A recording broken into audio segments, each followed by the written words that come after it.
No spin, no bias, no censorship. I'm Dan Wootton. This is a special edition of Outspoken, episode number 388. And yes, look at this. Yule Britannia. Because we are just 2 sleeps from Christmas. And you know what? My mum's always saying to me, Dan, people just want good news. It's all they want, okay? So, Mum, today is a test for you. Let's see if people really do want good news, because we are revealing the greatest Britons of 2025. Now, what we have done is all year long collate your millions and millions of votes to put them in to this superstar countdown with a special festive panel. 2 of my absolute favourites, Leilani Dowding and Stephen Barrett. We will be hearing much more about their Christmas plans as we go today.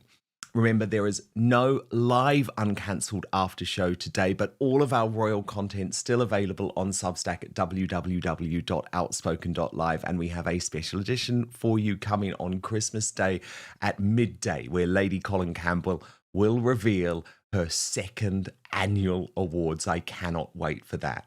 But let's go.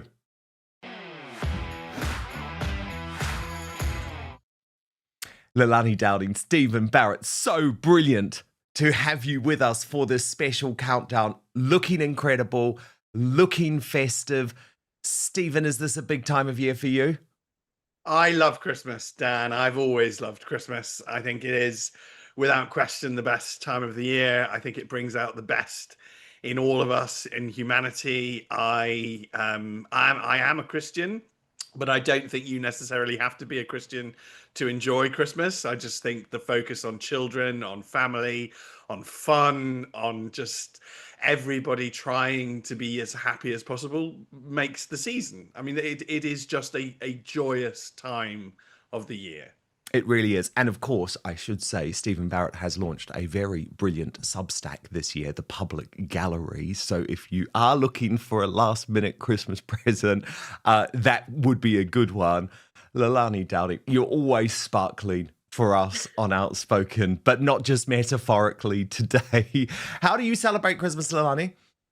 I'm going to be with my family. They're going to come up from Bournemouth up to Staffordshire and celebrate it with me. I went to Christmas carols at the church across the road from me a couple of nights ago. And I just love Christmas. Oh, and then I'm going to muck out the horses. Very glamorous. Christmas morning, put them in a field and go and enjoy my Christmas dinner with my mum, my dad, my fiance, and I think my sister and my niece unfortunately, they're down south for Christmas, but it will be my parents, my fiance, and the animals. Wonderful. That sounds absolutely wonderful. Well, look, here's how it's going to work today, right? These are not my choices. They are the choices of the Outspoken audience. So, I don't know. Maybe you two will hate one of our greatest Britons on the list. Feel free to say if you do, right? Because it's not often that we're all like positive. But these are our greatest Britons, and a lot of them have some incredible stories behind the reasons they have made the list. So let's kick off at number 20. It is Ant Middleton, obviously a military hero in so many ways. But Leilani, I think what people have been most delighted to see is Ant's political bravery over the course of the year. He has revealed that he will be running against Sadiq Khan as an independent for the London mayoralty. And he's also backed Tommy Robinson, including speaking at the Unite the Kingdom rally in September, even though, by the way, and I think this is despicable, it cost him a very easy run with Reform UK, who immediately dropped him from everything. Whereas you'll remember at the start of the year, Leilani, he was there at the inauguration alongside Farage and Nick Candy.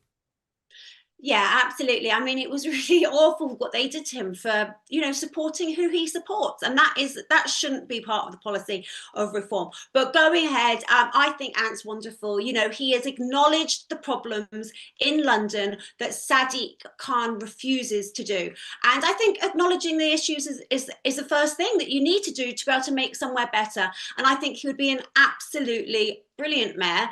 If I was living in London, I would absolutely vote for him. I think he's a great guy, and he definitely deserves to be in the top 20. And I really hope that people get out and vote for him if they live in London to take over Sadiq, because that guy needs to be out, and we need Ant Middleton in. Yeah, Stephen Barrett, it's so frustrating to me that the right is going to be divided again in this sort of generational election. But it looks like Reform UK are going all in on Leila Cunningham. Now, a lot of people love that woman, but remember, it is something that causes me a bit of discomfort, given the idea from Reform UK is you've got to put up a Muslim to run against a Muslim in Khan. That is uncomfortable. And I'm an obsessive about Tolkien, and I just think that the message is that you cannot use the weapon of the enemy to do good, and identity politics is the weapon of the enemy. We need to put identity politics down. We need to defeat it. We need to destroy identity politics, fling it back into the fires of Mount Doom, and get rid of it. None of it matters. We don't actually care about identity politics, and it's been used to do nothing but cause evil in our lands. All of this anti-racism stuff, which actually ends up being more racist than racism. We need to put all of this away. But this is about Ant Middleton, and I didn't know who he was before doing this show, which I think just shows how unconnected from reality I am. But he seems to spend a delightful amount of time topless, which I appreciate, and seems to be a very handsome man. And I say that in a flippant way, but we live in a tyranny of weak men, and he's quite obviously a very strong man. And that's what will come to replace the tyranny of weak men. Now, what we need is strong men who then support democracy. What we don't want is some other type of strong man. But there's nothing wrong with strong men. We need them in our lives. The current mayor of London is a disgrace. London is failing. It's dangerous. I don't feel personally safe there anymore. And a strong man is not a bad idea. Now, ironically, Leila Cunningham may also end up being a strong man figure. I grew up with a strong man who was a woman when I was a child, who's called Margaret Thatcher. So it's perfectly possible to be strong and to display these characteristics of manliness, which are about being protective and supportive, looking after children, making things safe. But that's what London needs. It needs that from somebody. And you're quite right, Dan, to just highlight, we don't really want the right to be divided. It's really unfortunate now every time the right is divided, because it's the left that is a serious danger to our people. Totally, but it's very obvious, Leilani, they view Ant Middleton as a threat, because by the end of this year, he's in court. That they're trying to shut him down. And why is he in court? Oh, is it for violence? Is it for fraud or tax evasion? Oh, no, it's because he spoke out on a podcast, and they're trying to get him on revealing military secrets, which he says he absolutely didn't do. Of course, but it's the usual thing, lawfare, when they're a little afraid of you. And as Stephen said, we need, strong people now. So, I think the tide's going to turn. I think it's time for the strong men and strong women to get into positions of power. And, this lawfare, everyone sees it for what it is. It needs to stop. It needs to stop. And all of us need to stand against that now, because it's very apparent what they're trying to do to anybody whose speech they disagree with and whose speech doesn't follow the narrative. Well, look, we've got a strong woman at number 19 on our countdown of greatest Britons. She emerged this year with a flourish, and I have to say, I absolutely adore her. Sarah White, one of the leaders of the Pink Ladies in Epping, Essex, who started that revolution across the country over summer. But remember, she was then arrested, and she was arrested at the Epping Town Hall for daring to unfurl a Union Jack on a public building, Stephen Barrett. Now, the cops eventually backed down and dropped the charges, but it was an extraordinary moment. I think we've just got to start accepting that the police are abusing their powers, because there is absolutely no basis in law for arresting her for that. that just, I mean, I can't, I mean, I can be quite imaginative with law, and I used to be paid an awful lot of money by clients to be imaginative with law, but there's no way that you can come up with some reason to arrest her there. She absolutely was a victim of tyranny. And Essex police in particular, I mean, it's hard to know with our current policing system which is the worst police force, but Essex police is definitely in the top three. And when the Essex chief constable is sacked, I will toast. I will have a glass of champagne because it's just ridiculous. The Pink Ladies are an exposition of pure English goodness, mildly eccentric, utterly charming, and completely just on the side of good. And the idea that you crack down on those with military style police is just ridiculous. I mean, they are the hobbits and the police are the orcs. But of course, CNN, Leilani is trying to deride the Pink Ladies now as a far-right threat. I think that word has become meaningless. It's been overused and it's absolutely meaningless. And you know what? People like Sarah White are not going to stop because some, rag of a channel, CNN, calls her far right. And this is a thing. She's not going to stop because she was arrested. She's not going to stop because of the name calling. She's going to continue on the mission, which is to get the message out there that we need to protect the women and children from these, men that we have no idea about being in these hotels. To me, she's an absolute inspiration, and it's great that she's in there. It's wonderful that somebody local has gone out and started, a whole movement, because this is what we need. We can't just rely on the usual faces and the usual suspects to do it. We need the grassroots people from the area. And, it's absolutely, I think she's wonderful. I think she's an inspiration. She definitely deserves to be here in the top 20. Another inspiration for us, Leilani Dowding. We actually were on the Mark Stein cruise with her earlier in the year at number 18. It's Sammy Woodhouse. But of course, Leilani, this is for her work on the Pakistani Muslim rape gang. She was a victim, and this year she joined the panel on Rupert Lowe's independent inquiry into that scandal. Yeah, Sammy, I just think is so brave. You never hear her moaning, complaining. She's out there trying to do something positive, making change. She's written this brilliant book about her life story. And I just think she's wonderful because she doesn't sit there and kind of go inwards. She's all about making change, trying to help other victims of, these horrific acts that were silenced for so long. She brings light to it. And I just think, again, she's just another very brave, strong, heroic woman. And she's doing so much good for the people that have been totally and utterly abused and forgotten about, not just by the men, but then again, by the system.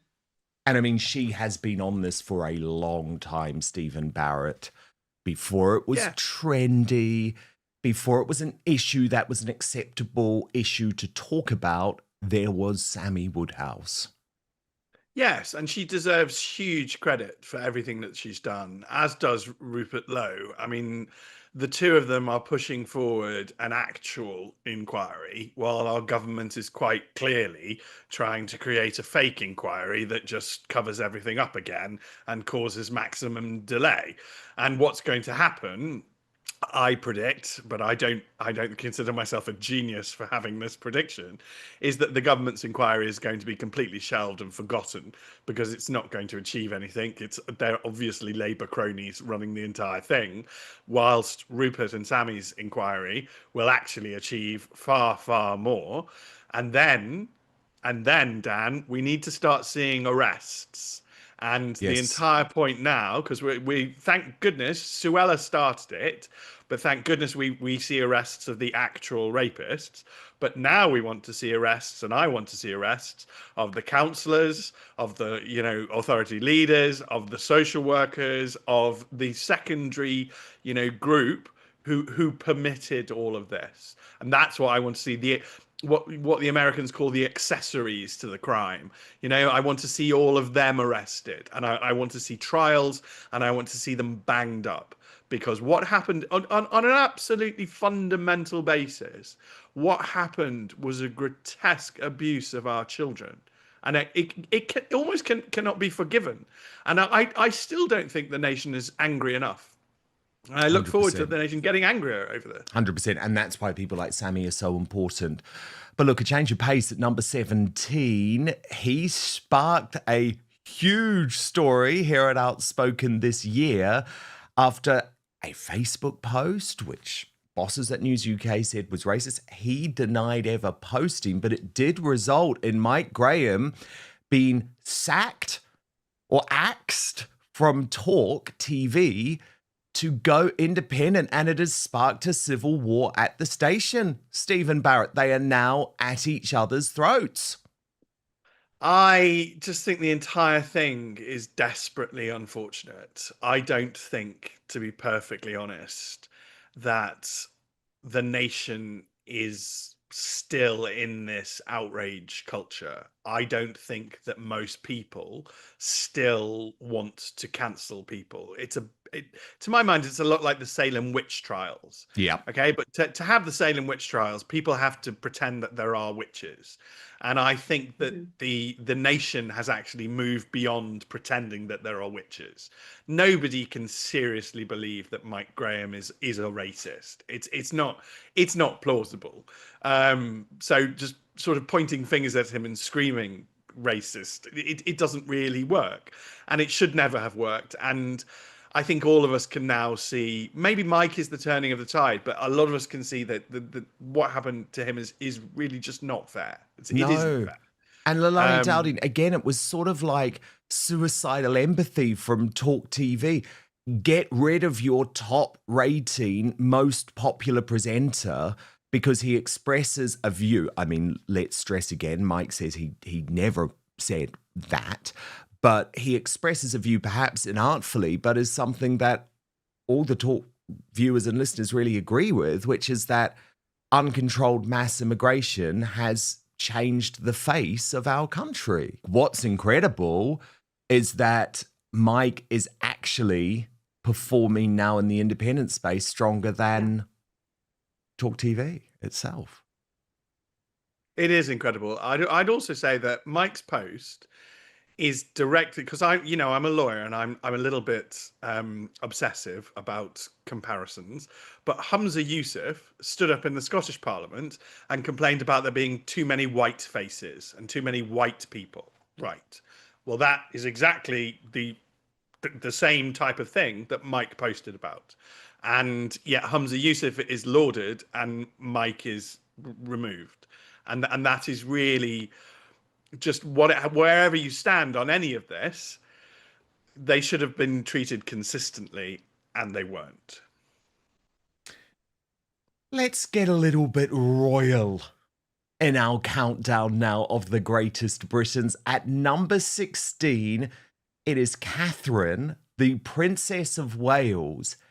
And Stephen, I think what was so incredible about her year is that the cancer battle was put behind her and she wanted to return to her work. And this was a level of work we were seeing Catherine in a way that actually a lot of people predicted may never happen again after her cancer and health battles. I mean, we see in Princess Catherine a type of royal that we are just blessed to have. I mean, she is incredibly hardworking. She is incredibly level-headed. We are blessed, additionally, in the fact that she's incredibly glamorous. I mean, I was always a colossal fan of the Queen Mother, but the Queen Mother was never quite as glamorous as this. So it's just an additional win. But she seems to have exactly the same sort of mindset, exactly the same sort of level-headedness, and a deep and natural understanding of the public, a deep and natural understanding of her role. And our country is built upon a very fine and delicate balance of power. I think of, I bang on about our constitution, and people have sort of forgotten that at the heart of our nation lies the relationship between the people via parliament and the monarchy. And that those are our two core chambers. Those are the heart of the nation that beat. And I have nothing but confidence and faith in the future of the monarchy with Princess Catherine involved. She's just marvelous. Leilani Dowding, are you a fan of Catherine? I have to say, I am a huge fan of Catherine, and I'm not a royalist at all. I actually do not like, especially now, the new royal family. I'm not a fan of King Charles. I'm not a fan of Prince William, but I do love Catherine. I love looking at every single picture and video of her. And to think this poor lady had cancer. And she's out there in the public, and she just looks beautiful and glamorous every time I see her. And I guess maybe it's because I always love the Disney princesses, but I do love a beautiful princess. And Princess Catherine is absolutely gorgeous, and she's just aged like fine wine. And I think she's stunning. And all the pictures you got, I just love looking at her. And I don't know if that's what you're meant to do, but and how you're meant to think of the royal family. But I'm still into the Disney princesses, so she's up there for me.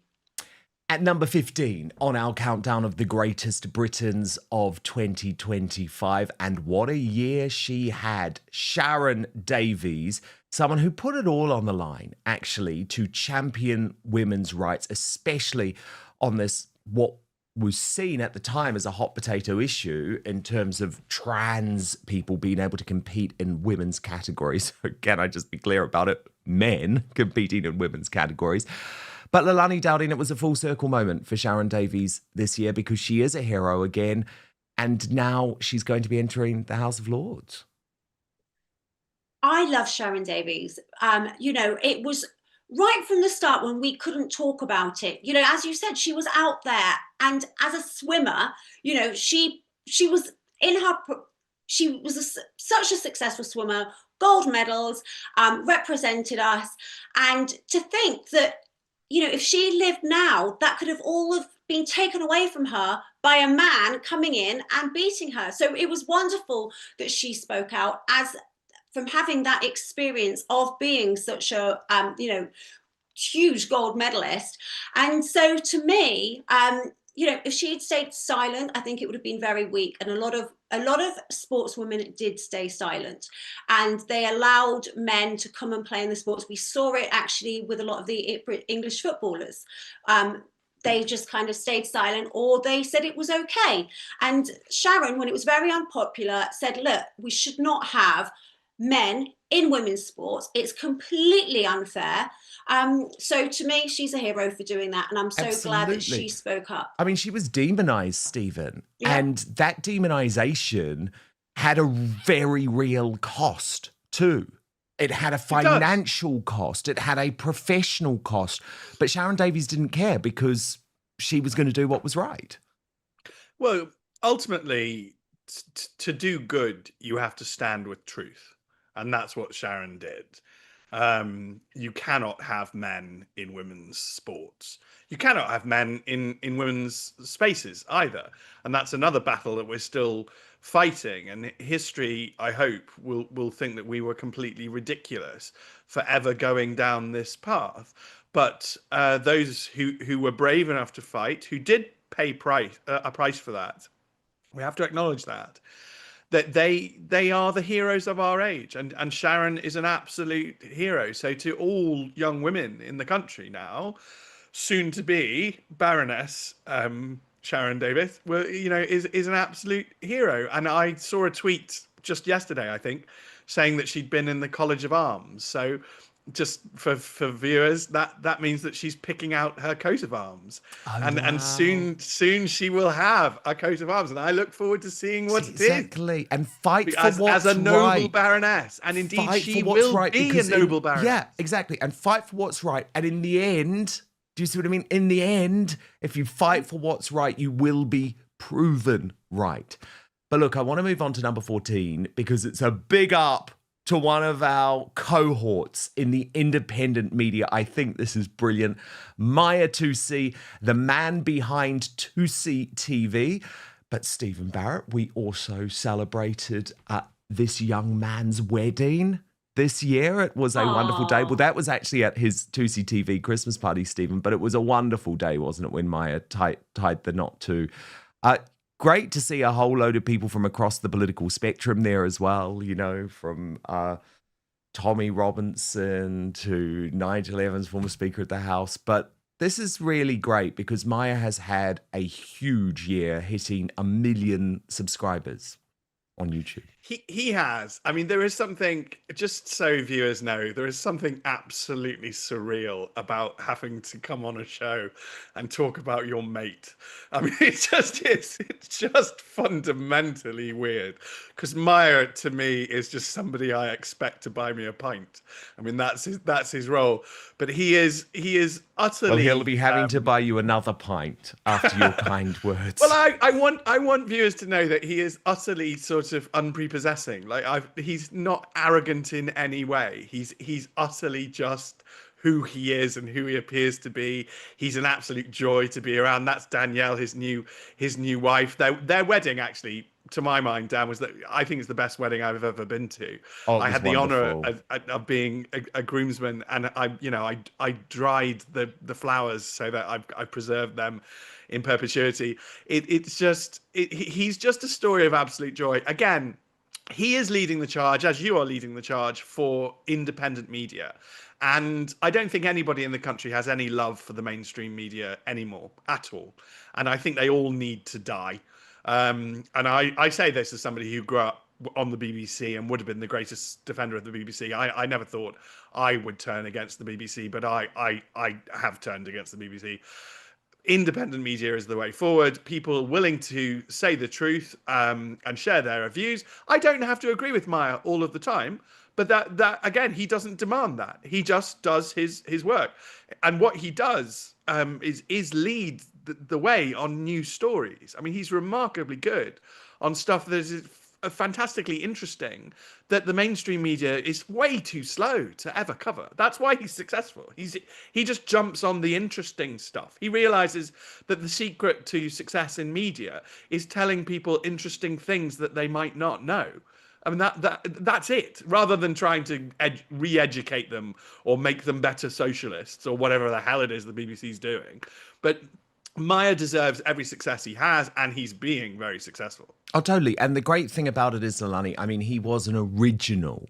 So I'm one of those people who had been in the mainstream media, had done my best, was cancelled, you know, so I'm in like the Megyn Kelly sort of Tucker Carlson box here in the UK. But Maya is the original. He's a digital native. He rejected the mainstream media because he believed in the independent media. I have so much respect for him as a result of that. He did start as a citizen journalist out there, recording all about what's going on and the latest news from his point of view without ever trying to appease anybody in the mainstream. So I think that's what it is. And although I've only met him very briefly a couple of times, and he's very kind, very charming, I think that is the most important thing about him, his authenticity and his ability to relate to, everyday people around Britain. So true. At number 13 on our countdown, Katie Ames. Now, she is an incredible woman, the daughter of the Tory MP David Ames, who was slaughtered in an Islamist terror attack. And Stephen, she will not stop until she has got justice for her father. And she's not taking the platitudes and the false promises from Slippery Starmer, Yvette Cooper and Shabana Mahmood. She will not stop. And thank God she will not stop, because, Stephen, it will happen again. It will, and she is a lesson to us all in that the best way to achieve anything in this age is to not give in. And she will not give in. She will not stop. She keeps going on and on and on because she has a rightful message. She is the victim of great evil.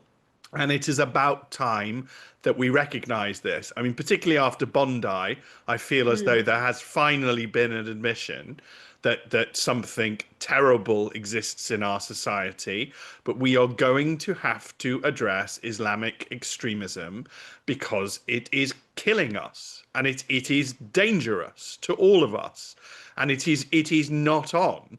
And I think we ultimately, fear of being called racist has to go away because the fear of being killed is just greater. And we are going to have to deal with this. And I say that as somebody with a lot of very good Muslim friends. And I don't think the left have served Muslims very well at all. Because I think every single time those of us who are vaguely sensible have tried to separate Islamic extremists from decent Muslims, the left have come along and teamed them back up again and pushed them back into a big huddle. And we are very clearly going to have to pull them apart because there are decent Muslims and there are Islamic extremists, and the Islamic extremists are going to have to be dealt with. I mean, Leilani, it's interesting, isn't it? Because, of course, within 48 hours of that Bondi Beach terror attack, which shocked the world, the UK government was pushing through with its Islamophobia definition, meaning that having conversations like this could soon be illegal. And again, I think that's why Katie Amos is so important. It's like her father was the greatest example of a local MP, a public servant. He was killed by an Islamist terrorist. Her life was destroyed. She doesn't want other people to suffer what she has. And that's why I think what she's doing is so important. It's absolutely right, Dan. It's so important. And we cannot brush Islamic extremists aside. And like the foreign minister to the UAE has said 8 years ago now, that our ignorance about Islamic extremism and our just wanting to be politically correct is what's going to put us in a lot of trouble. And so we have to address it head on. And I just want to say another amazing thing about Katie Amos is that she is a huge, huge animal advocate. Yes. And, so that's close to me as well. And she really, really, tries to get the information out there of what's going on. So the latest thing that I learned from her actually is that stray dogs in the UK are put to sleep within just after 7 days. That's all they have to find their old home or a new owner. And she has brought that to public awareness. And so, that's a really important cause for her. And I know that there's a lot of other people who aren't in the political arena that will be very interested to know that that's something else that she fights for. Yeah, no, she does. Really great that you've pointed that out. Okay, couple of very sad entries in our countdown now. At number 12, the late Peter Whittle, the founder of the New Culture Forum, a great man who we lost this year, Stephen Barrett. He fought absolutely stoically and with huge dignity till the very end. But the loss of Peter Whittle actually was so devastating for our United Kingdom, Stephen, because we needed him and we need his organisation, the New Culture Forum. We do. We absolutely need this voice. And I've been honoured to speak to branches of the New Culture Forum just to explain issues of law and the Constitution to them.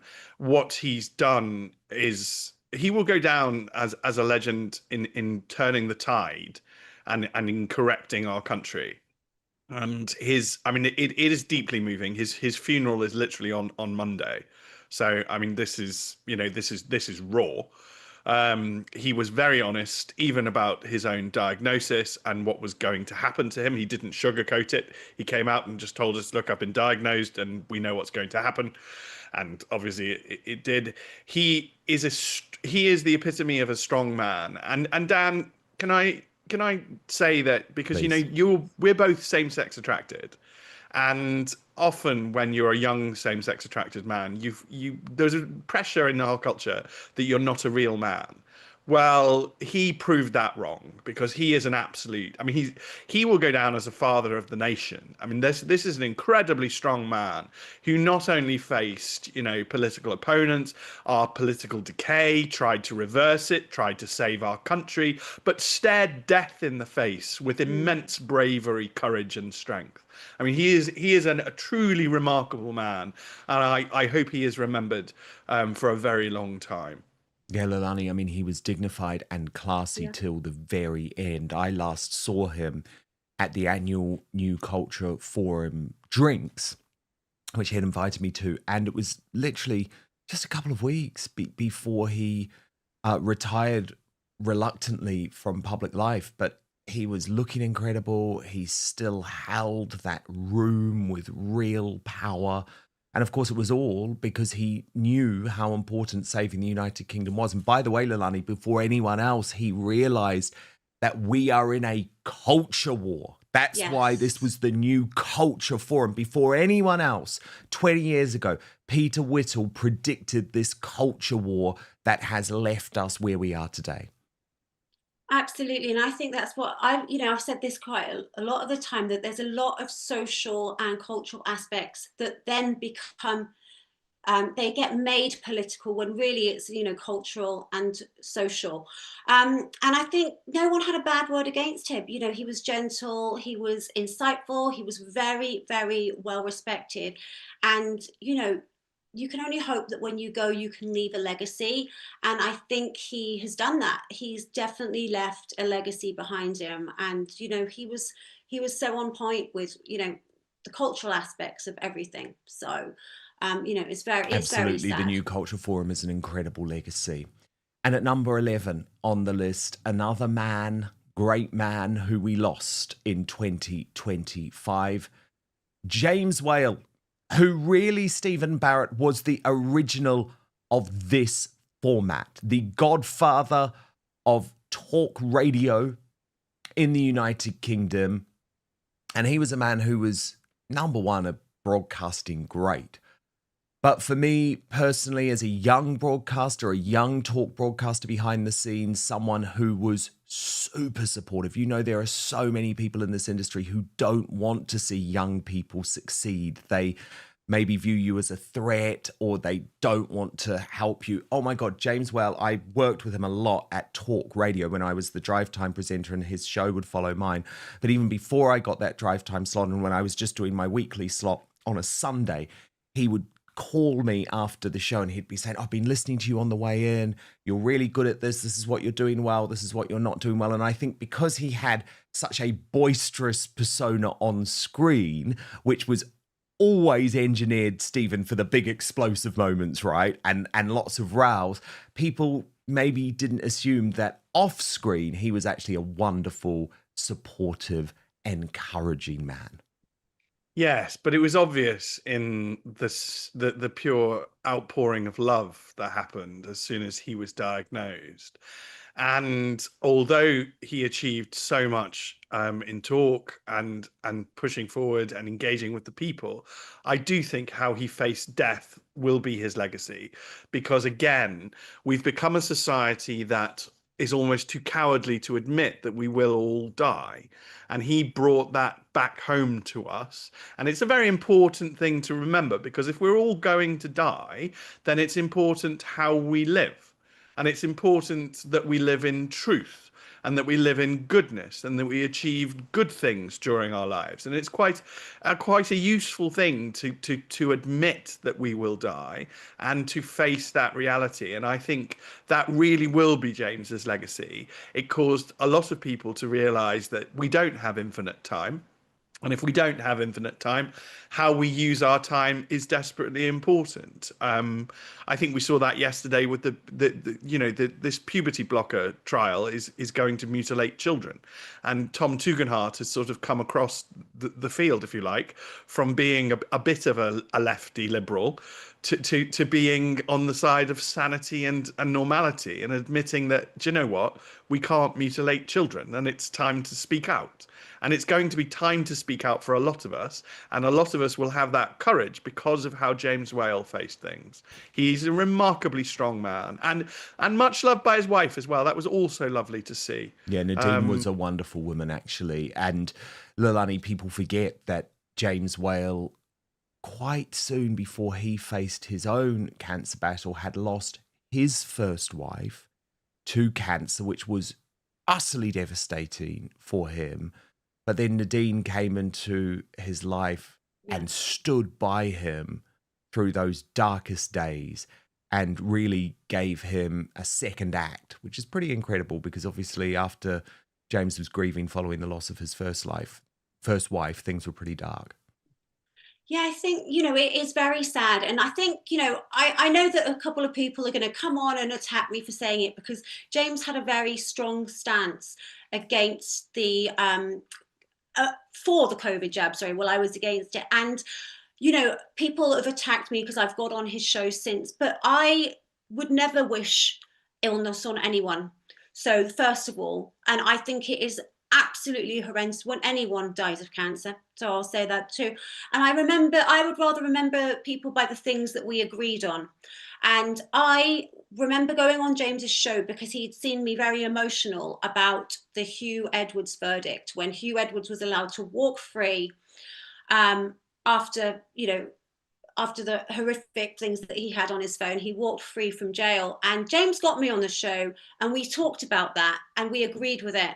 And I think that that's really important, that, in a day where there's so much toxicity and everyone's arguing, it's really important to think about the things that you actually really do agree on, and what the common similarities we have, and what we're all really fighting for, because we all really want, this country to be great again. I truly believe. And, James was a good broadcaster. He also had a long legacy of being a very good broadcaster. So, it's very sad, and we should never, ever, be glad about or dance on anyone's grave. We're into the top 10 of the greatest Britons of 2025, as chosen by millions of outspoken viewers throughout the year. And in some ways, this might be a surprising entry on the list, because this time last year, Lucy Connolly was behind bars. Slippery Starmer's ultimate political prisoner, after she was locked up for sending those tweets on the night of the Southport massacre. Soon deleted, by the way. But you know what? It's the old cliche, isn't it? Let's turn lemons into lemonade. And my God, Lucy Connolly has done that. Since her release from prison, she has become a champion for free speech. She has spoken at Parliament alongside Rupert Lowe. She has even been on stage at the Reform UK conference, campaigning for prison reform. Plus Stephen Barrett and Leilani Dowding, she's now a regular superstar panelist here on Outspoken. And Leilani, why I love Lucy Connolly is it's like she is an ordinary woman who was put into an extraordinary position.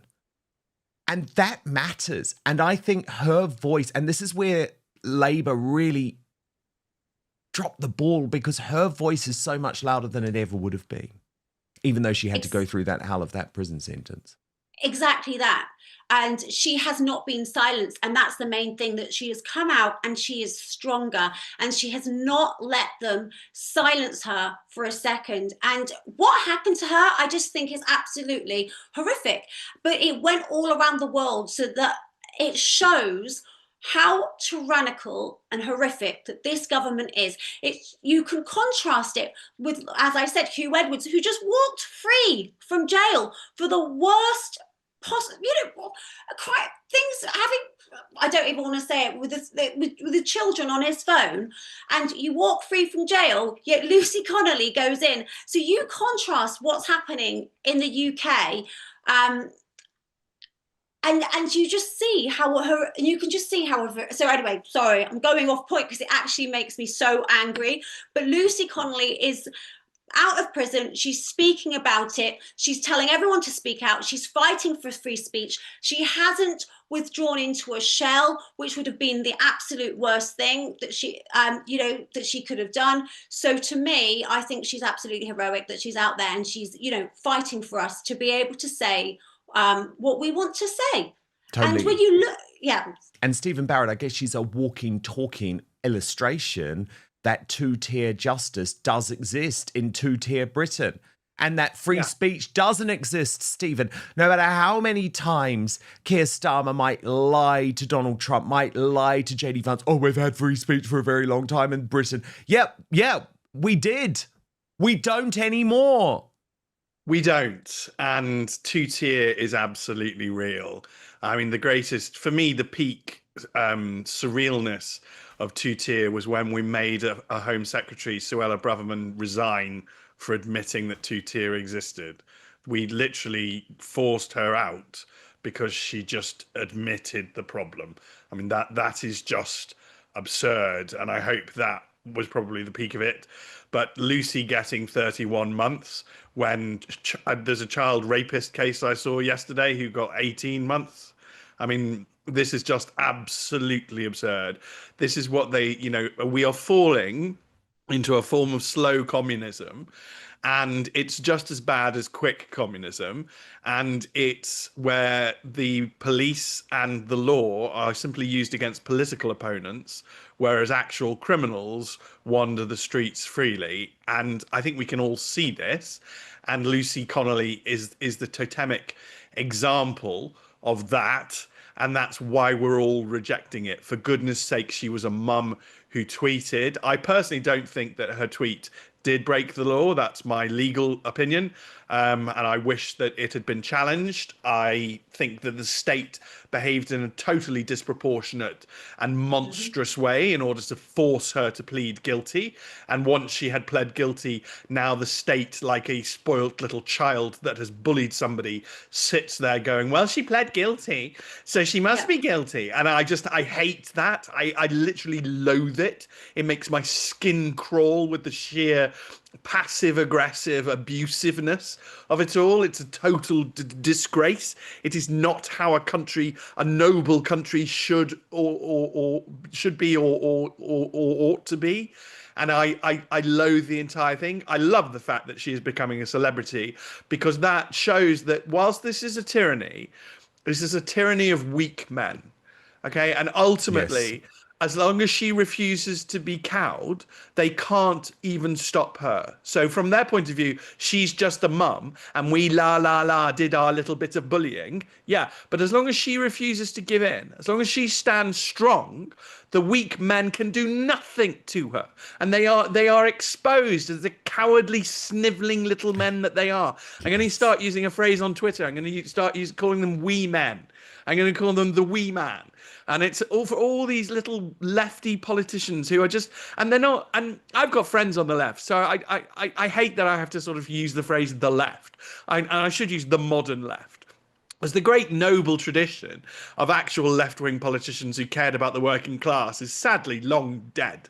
And instead we have these venal, petty, weak men who want to put mums like Lucy Connolly in prison for basically her crime was having a husband who was a Conservative councillor. Let's be absolutely honest. Exactly. That's and what why do they do it? To scare us all. But at number 9 on our countdown, one of our favourites, part of the Outspoken family, the wonderful, legendary Lady Colin Campbell, who in part makes the list, Leilani, because my God, she is a trooper.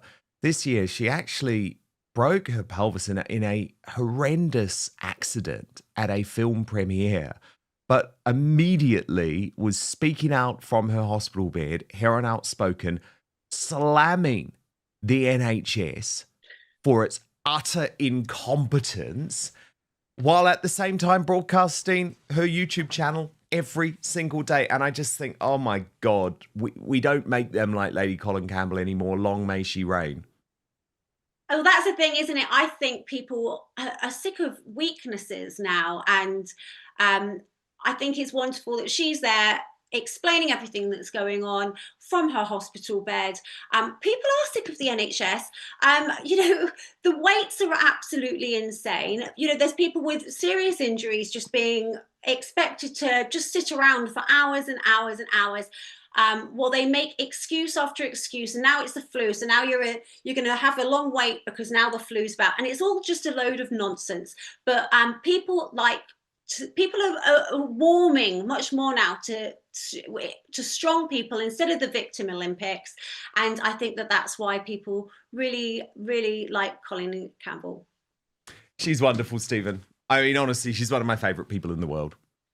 She is very good to you, and I actually think she's a very good impact on you. And I think we do all need very strong ladies in our life. I'm very lucky to enjoy the care and protection of Lady Judy McAlpine, and again, just these very strong female figures who are allowed to be mildly eccentric, because that's what we do here. That's part of what we do. We don't all have to conform. We don't all have to be the same. We're not from some processed, biscuit factory where everybody is exactly the same. We celebrate and engage in actual diversity without any diversity nonsense. It's part of who we are as a people. And I think Leilani's point is actually bang on the money. She's strong. That's what she is. She is strength. And we need to get strength back. Because if we're living in this age of these diddy little wee men, then I think we need to go back to an age of strength. And by the way, Gen Zers, young people love it. She's constantly going viral on TikTok. People love that no-nonsense approach. They're sick of the woke-topians pandering to them. And young people actually love Lady Colin Campbell. But look at number 8 on our list, another favourite of ours.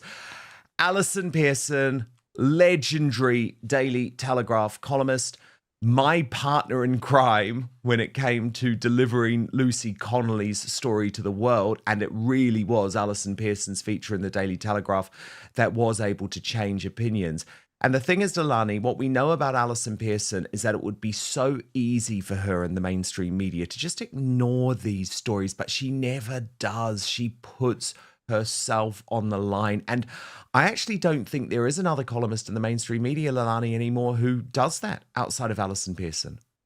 No, I think you're absolutely right. I think that, Alison really is the one person in the mainstream that is bringing the stories that people really need to see to light. And I don't think that people would know Lucy Connolly as much as they do now without Alison Pearson. She went and she really researched the entire case, and I think loads of people just read the original headlines. Oh, this terrible woman, she's been put away, or they didn't know.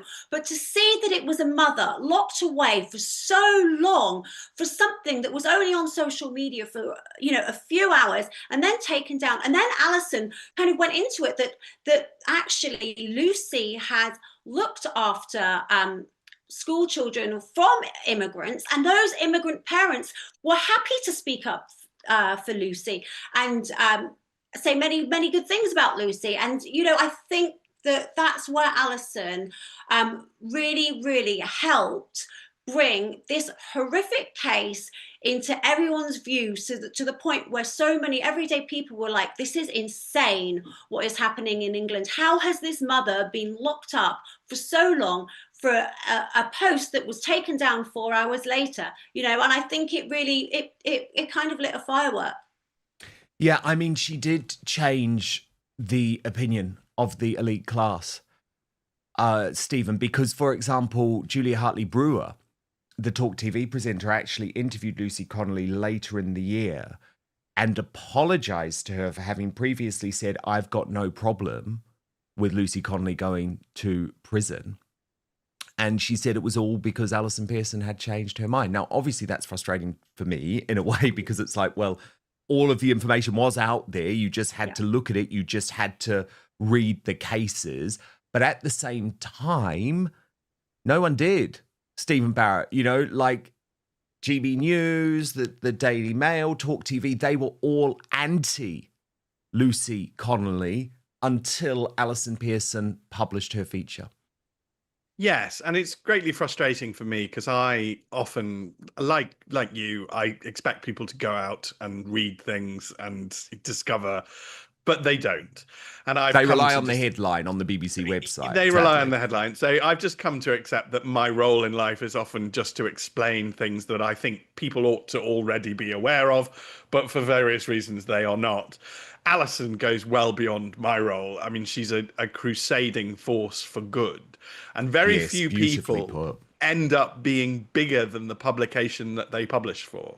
I can't think of a Times journalist who is bigger than the Times, but I can tell you that right now that Alison Pearson is bigger than the Telegraph. So true. And people talk about her all the time. People talk about her as an independent force, although she's obviously she is technically mainstream media, but she's just on the side of good. She's not going to back down. And again, strength.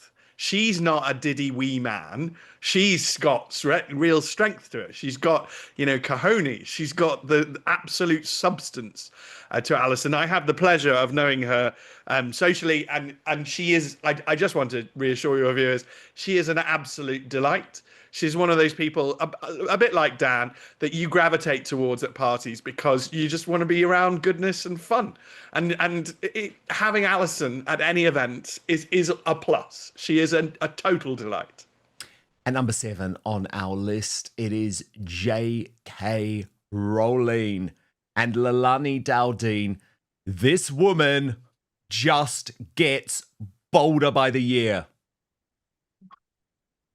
No, good on her. She has been standing up for girls and women despite all the mass trolling, despite the death threats, despite all the venom from the public and the small amount of public and trans activists that are there. But, I absolutely love her because she has stood up against, the worst attacks because she's on the side of us. She's on the side of us. She doesn't want men in women's spaces. She doesn't want men in women's sports. The letter that she wrote, Emma Watson, is it Emma Watson?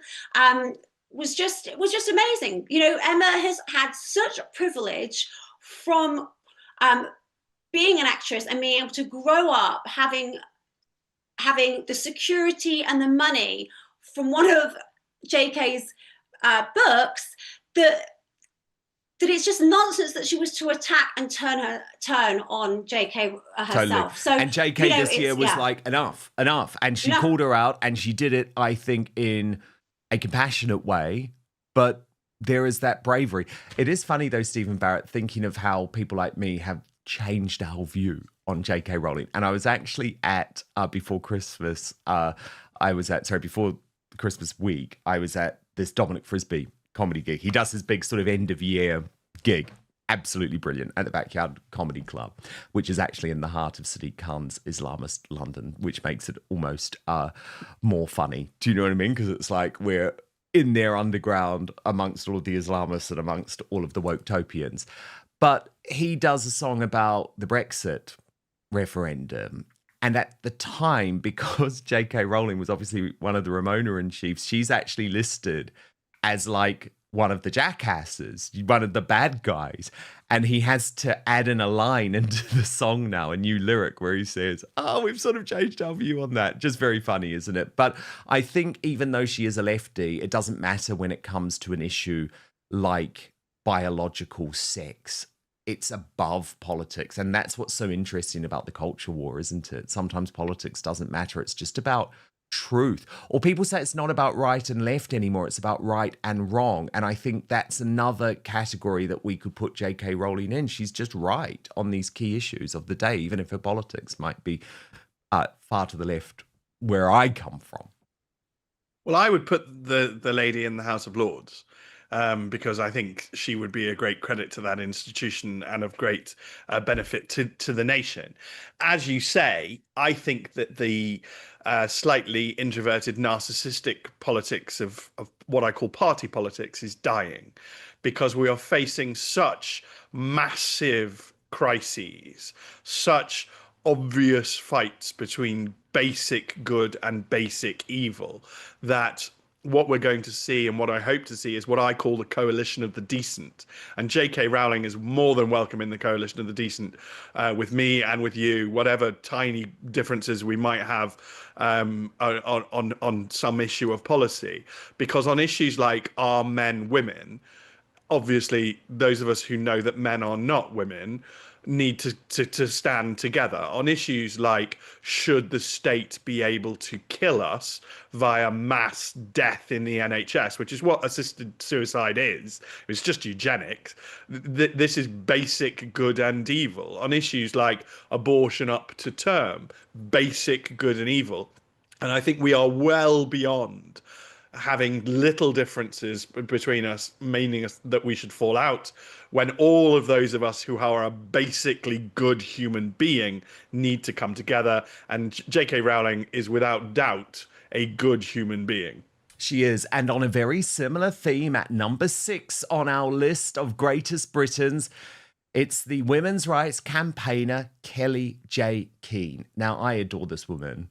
Leilani, another one who was so ahead of her time, another one who put everything on the line and was vilified and physically abused and banned from Western countries like Australia and New Zealand. You know, I'm so glad to see her on here, because she has been fighting for so long, and she doesn't have the, financial security that J.K. Rowling has. She's a little lady that's just going out there and fighting for women's rights, fighting to have, just like Sharon and like J.K., but without the celebrity to start with, and without those finances to start with. So totally to true. me, She doesn't have fuck off hero. money. That's the thing. Exactly. And she's put herself in danger. She's been in danger, but she's there to shout for us, to be our voice. And I fully support her. I love everything that she's doing. And to me, she's absolutely deserving of a position here in the top 10. Absolutely. Do you agree, Stephen Barrett? Yes.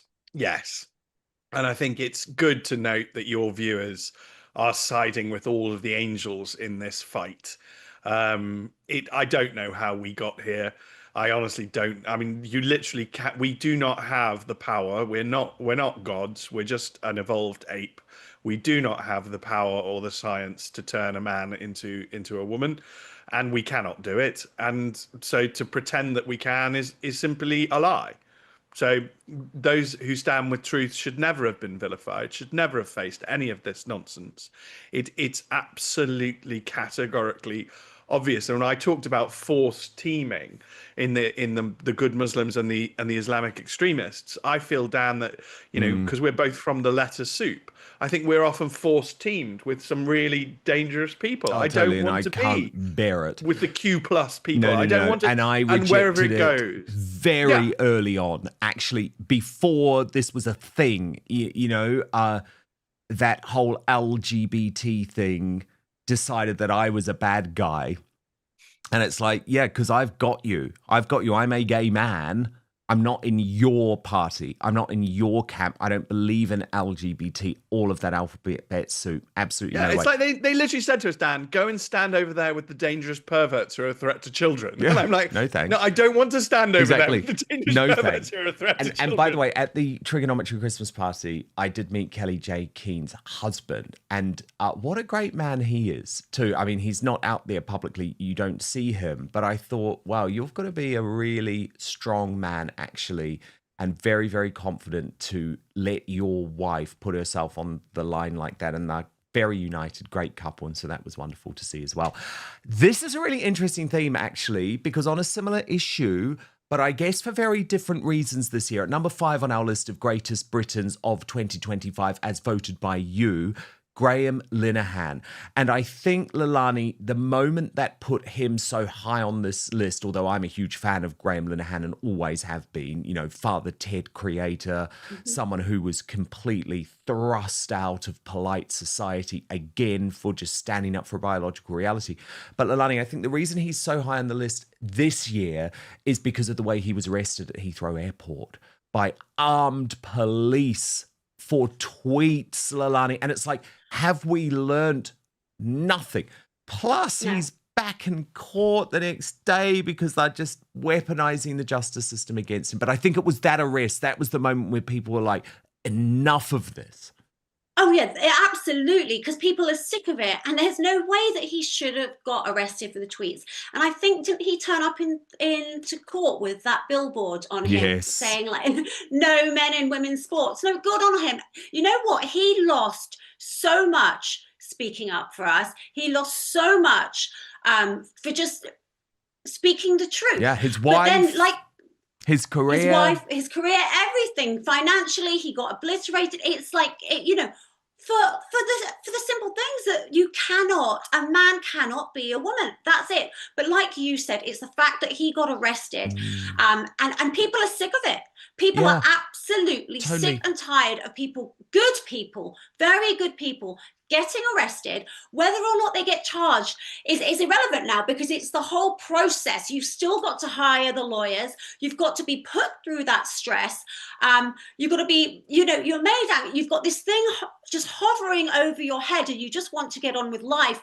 And so, you know, even if they do drop the charges later, because I mean, and I'm glad he's going to go and sue for wrongful arrest, I think. And because these people need to be held accountable. You cannot just go around doing this nonstop at a whim. Oh, I'm going to arrest this person for a tweet and this person for speech because we don't like what they've said. Oh, and then it's okay because we're just going to drop the charges. No, it's a big problem and people are sick of it. Such a good point, Stephen Barrett, because people don't realise that it's the lawfare and the consequences of the lawfare, not necessarily just the lawfare itself. Do you see what I mean? It's the financial consequences, the psychological consequences, the consequences to your relationships, to your families, to your friends. And that's what lawfare is really about, not just what happens in court eventually. The process is the punishment. And when I was practicing, I had a lot of individual clients. I preferred to work for individuals rather than for large corporations. And so if we got to the end of a trial or the end of a legal process, perhaps we got a negotiated settlement, whatever, I always used to say just one line to my clients, which is that I hope you never see me again, because seeing me means that something has gone terribly wrong in their life. I know that being involved in litigation is incredibly emotionally draining. It's psychologically draining. But this is what we've become. We've become this slow-boiled communist country, and we all hate it, quite rightly. Why on earth was he arrested? Why on earth is he being hounded through the courts constantly? Graham Linehan is a good and decent man. Right. Well, in criminal law, we have something called the public interest test. How on earth is it in the public interest to waste our money hounding this good and decent man? It's obviously not. But what's happened is that slow-boiled communism has stolen our institutions. The entire College of Policing is as woke as anything.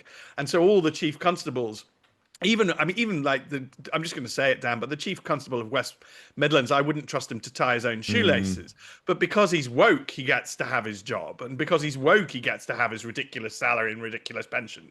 But he's not only is he nasty, but he's also incompetent, and that's what communism is. It's nasty and it's incompetent.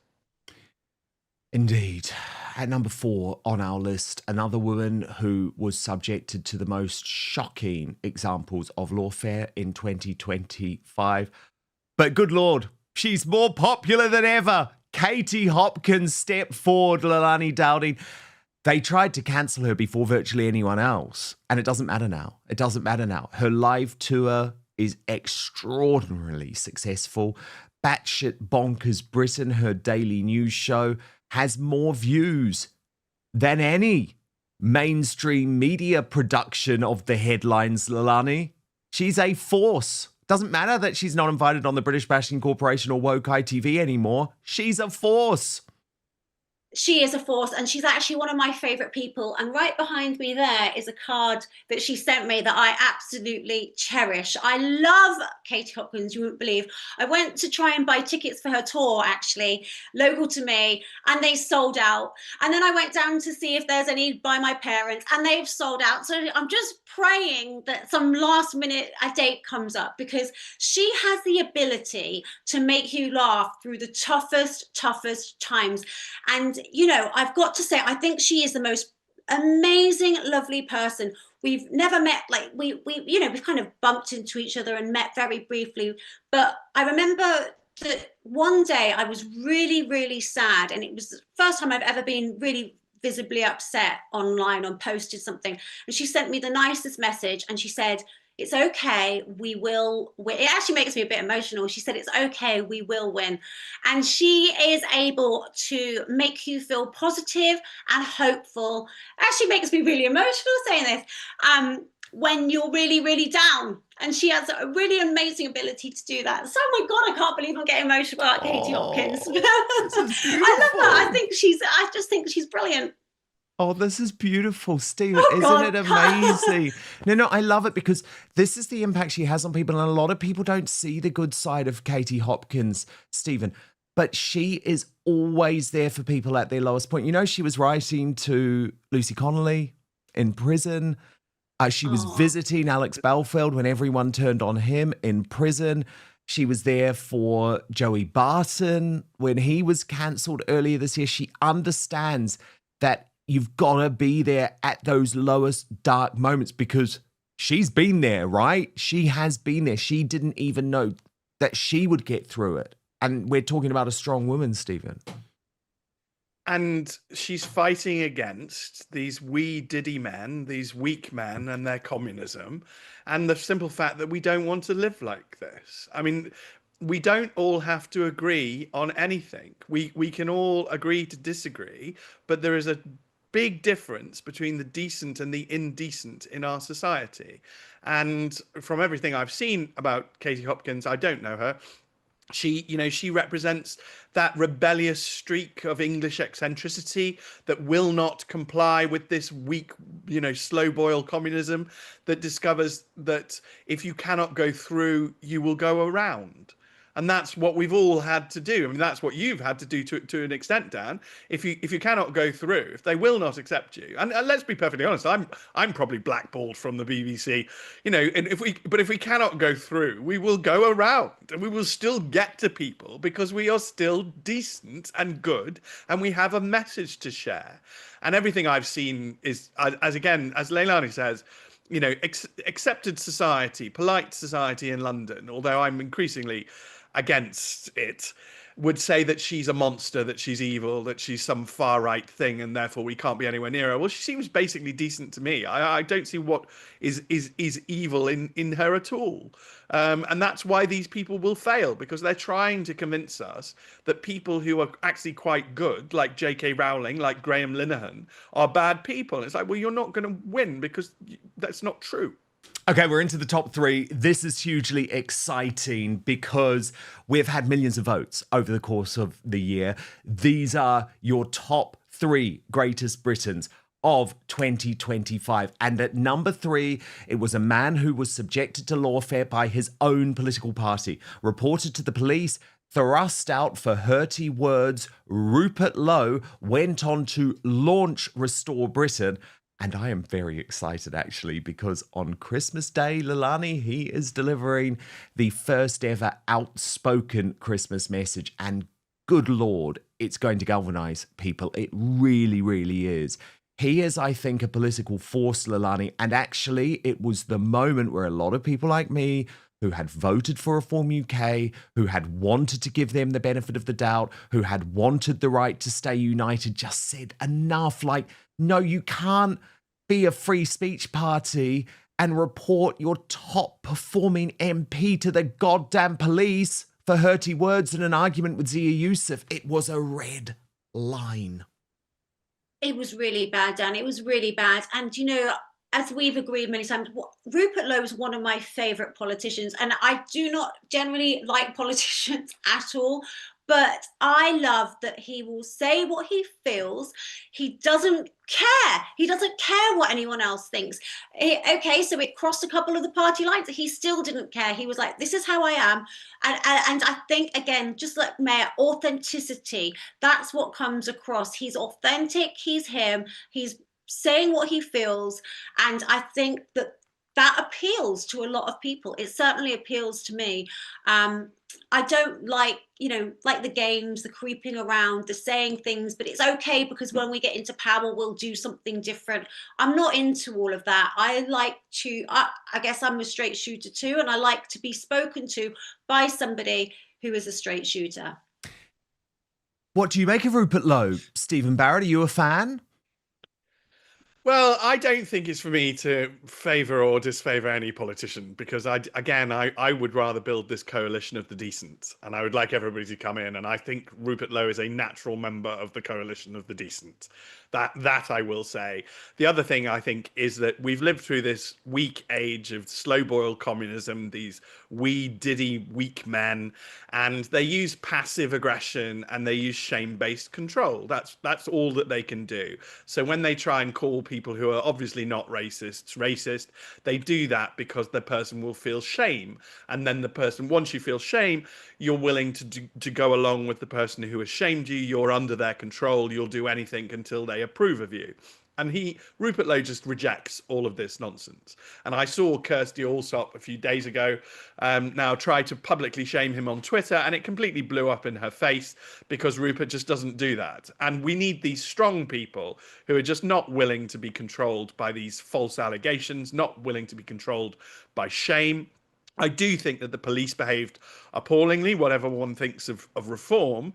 I do think that the police should not have sent officers to his house late at night. I think it was like 3 a.m. or something absolutely grotesquely confiscated ridiculous. His guns. To take away his lawfully owned farmer's shotgun. Isn't that on Reform UK, though? Because the problem is the police would say, well, we had this allegation of a death threat. No, don't let the weak police get away with it. It's on them. They acted. They did it. We've got to get back to a situation of basic responsibility. They cannot shirk their responsibility because they acted. They used their powers. In my mind, they abused their powers in order to do this, and they should be held responsible. I think he's over in Essex. So Essex's chief constable is on my list of chief constables to sack. But when we get through I know this, Essex needs to have a sound police force, don't they? It's crazy. Okay, this is great though. This is very exciting. Do you have any idea at home who might be the greatest Briton of 2025? We've had millions and millions of votes from Outspoken viewers over the course of the year. Put your thinking cap on. Maybe things are going to become a little bit clearer when I reveal our runner-up. And I think the runner-up will surprise a lot of people, Stephen Barrett, because it's a conservative politician. And I'm talking big C conservative. And he's the highest elected politician on the list. It's Robert Jenrick.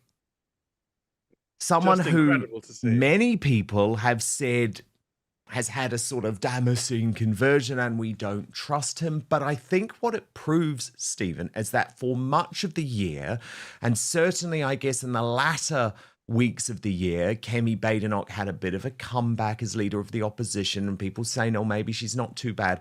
But you've got to think back. We're looking at the totality of 2025, Stephen, and there were real moments for Robert Jenrick across the course of the year. I mean, do you remember, for example, when he collared the fare jumpers at the London tube stations, and all of a sudden Sadiq Khan's TfL was forced to change its policy because lawlessness was just erupting in tube stations? And so for me, even though I know a lot of people say, oh, Dan, he's a Tory, we can never trust the Tories, he was part of that terrible government. For me, I like your idea of the coalition of the decents, and I honestly put Robert Jenrick in that category alongside Rupert Lowe. I do.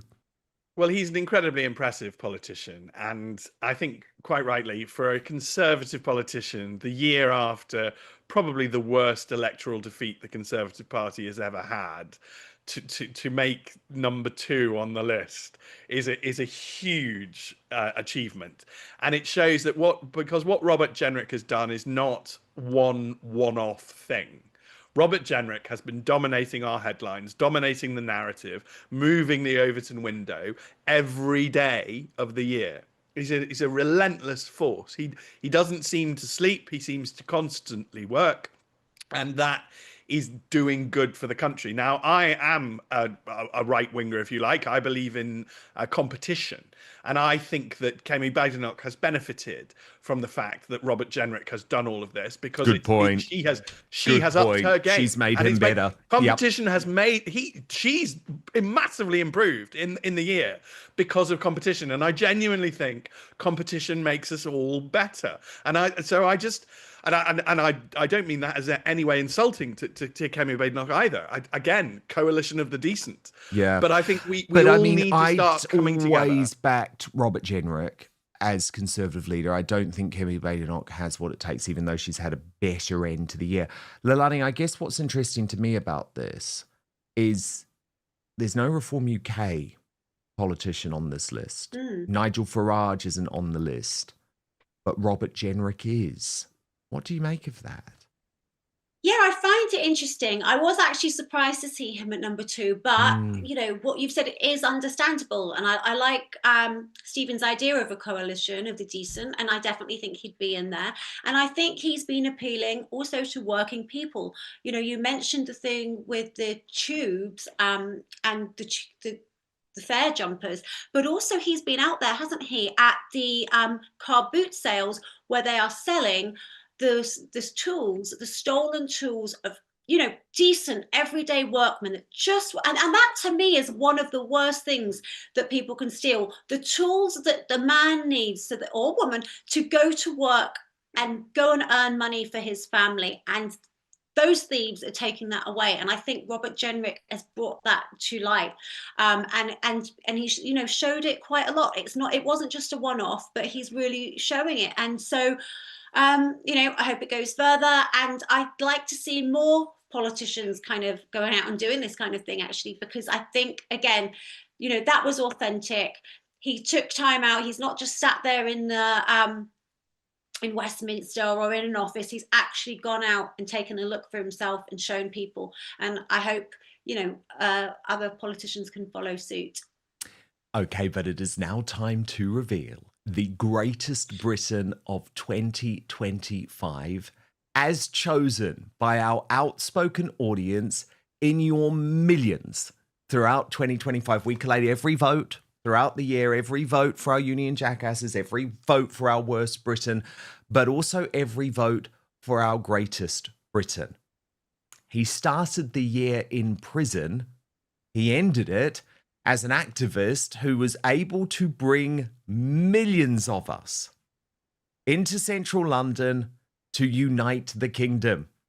Leilani Dowding, Tommy Robinson, named the greatest Briton by outspoken viewers in 2025.